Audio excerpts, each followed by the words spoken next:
Hey guys, and welcome to Multitap Media. We have another episode today, and we just came back from seeing Terminator 2 in 3D. We have another special guest. So today, we have Kevin Ho. Hello. Brother-in-law and sister to the beautiful... Oh, me? Kathleen Yes, Vargas? yes, you. Sorry. And I'm Dan Vargas. And one of our childhood favorite movies is Terminator 2. We've seen this movie so many times, but never had the pleasure of watching it in the big screen. And we finally lived that dream today. We just got back and we enjoyed ourselves a lot. But this time it was in 3D. So I have a question for you guys. What are your thoughts on just seeing this film again inside the movies? Like, what memories is it bringing back for you? I can almost remember every single detail in every scene of the movie. Yeah, I mean, considering the fact that the movie came out when he was Only one. I mean, we watched this movie when we were kids. Like, we grew up on this stuff. Exactly. All the way back to those times when Kevin couldn't even say the name Terminator. You don't have to worry about that. Yeah, we used to call it the Terminator. Terminator? But we were just talking before we even started recording about how this whole entire movie shaped our childhood, from the catchphrases like "I'll be back," "Hasta la vista," the "Give me five" and "Low five too slow" thing. We used to do that. I'm pretty sure I learned it from the Terminator movie. Like, I don't know where else I would have picked it up from. But just to see it again on the just to see it the first time on the big screen. I've never seen it on the big screen after watching it countless times on VHS and then DVD, Blu-ray when it finally came out. It was just like our childhood on the big screen. And there he was. Like, I wish Terminator was like my dad. You mean he's not? No, it's not. I hope not. I wanted my dad to be cool like the Terminator. You know, like he made us watch that movie so many times. It's just like part of like our lives growing up, right? Yep. So Kevin, what were your favorite moments of this film? If I could pick out one scene of the movie, I would say probably when they attack Skynet.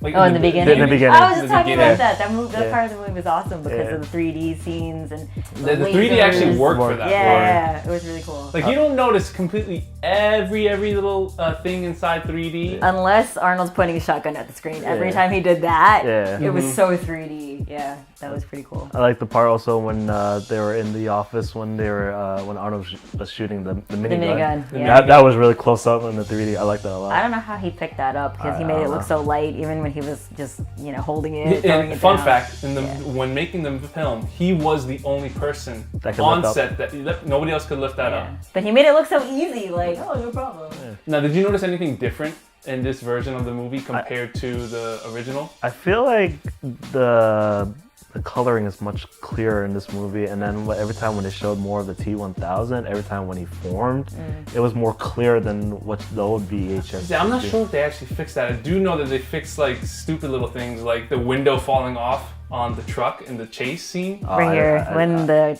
truck falls off the when it first time. Yeah. In the original version, you see the window's gone, and then later, you know how he pushes the window? Yeah. And then they fixed it. They put the window back. Oh, really? Yeah. I didn't know Fun fact. I see. Yeah. And I was trying to look out for the T-1000's extra arm. You know, he's in the helicopter moving the gun and also controlling the... I mean, that was supposed to be there, but I never knew about it before. Exactly. Now, have you ever seen this promo? Yeah, the trailer when they're creating... Yeah, this was actually the reason why they were able to keep making Arnold's over again. So they wanted to show that it wasn't just like... there was only one Arnold Terminator. There's a whole factory that was making the same exact model over and over and over again. Right. This actually is this promo is its own little short film for explaining the continuity for everything to just make sense in the film. Right. Yeah. Well, when I watched the Terminator, I watched Terminator 2 first, and I never knew there was a first that one. There was. I knew that it was called Terminator 2, but I never saw Terminator 1, so I didn't know he was the bad guy. So when I watched Terminator, you always thought he was always the first guy. Yeah, I was like, wait, he's the bad guy. I don't like this movie. I don't like the fact that he's the bad. Like, I didn't understand why Sarah Connor was afraid of him when she saw him in the mental institute. She was like, so I watched the first one again, and I mean, it obviously was good, but he. 2 is definitely got a special place. Oh yeah. Yeah, Terminator 2 is just the fact that it just had a bigger budget. I think also changed it because when they made Terminator 1, I think he only had like $1.5 million, which this was back in 1984. It's still it was more than any low budget film would have, but still not enough to like make it a blockbuster film. Because at the time, Return of the Jedi just came out the year before, so that was blockbuster. Right? Terminator 1 does not look anywhere near the quality of like Episode 6. Yeah. But I remember watching this movie even on TV after they came out in theaters. Like here, if you look here, this is the original scene. Actually, you're gonna see the window fall out. Right. There it goes. You see the windows fall out. Right. And then later it's In the 3D version, it's back. Yeah, So they they fixed fixed it. that. He didn't do what George Lucas did and like completely redo scenes. He just wanted to fix the things that he couldn't fix back then. It wasn't because there was no technology to be able to fix that. Now they're back. Yeah. That I didn't know the first couple of times that I watched it. But yeah, just to see the movie on the big screen again. It's just like watching at home on TV. Yeah, I like seeing Arnold on the big screen. Yeah, I still miss Arnold. I miss the type of action films that they were making in the 90s where it was a bit more of a serious tone compared to like the Marvel films, which are still fun movies to see. But that's the thing, they're really just fun movies. There's no emotional connection. Like, and in most of the scenes, it's just like, it's popcorn flick. And the Terminator the heroes are going to survive. But we're not in spoiler territory. This movie's like over 10 years old. But when, the part... 25? Yeah, 26. 26? Right? I think, yeah.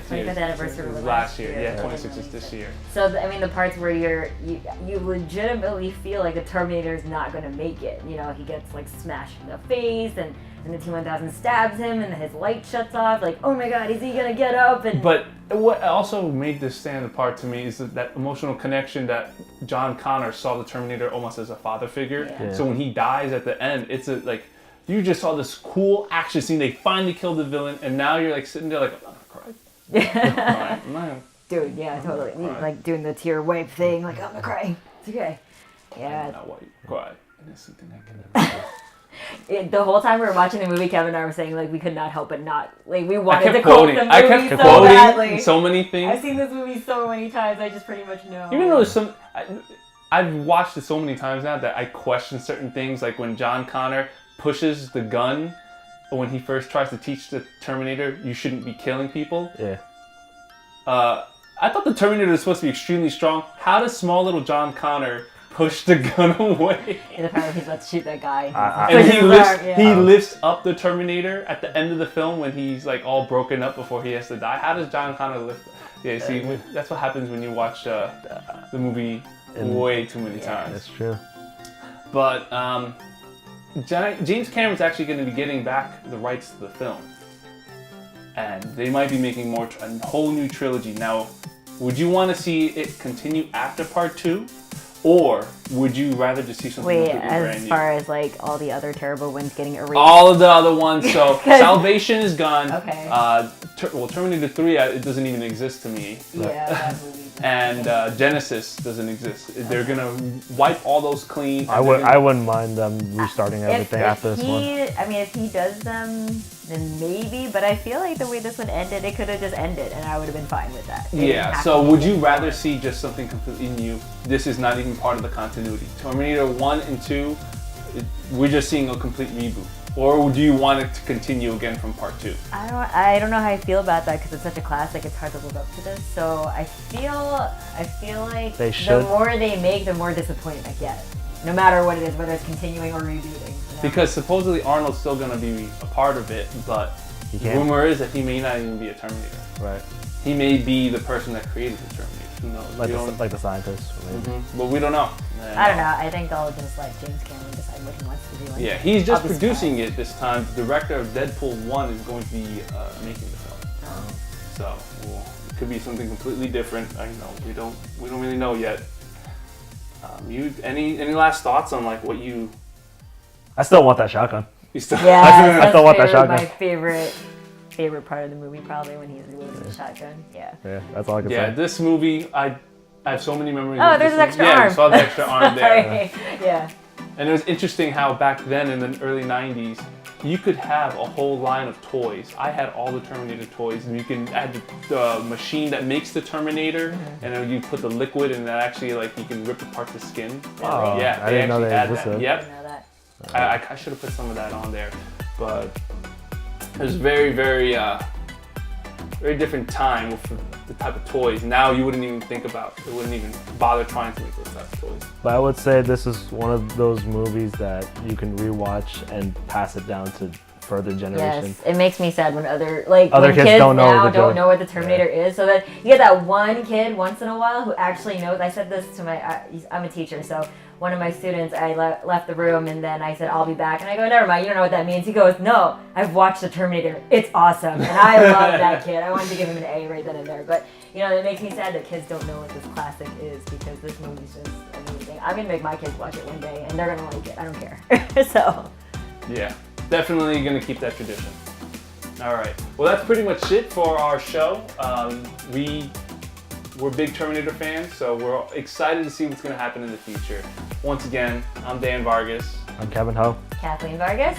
Thank you very much for watching. Please like and subscribe, and we're going to continue to make more content and keep up because we have a couple of special videos coming out. All right, take care.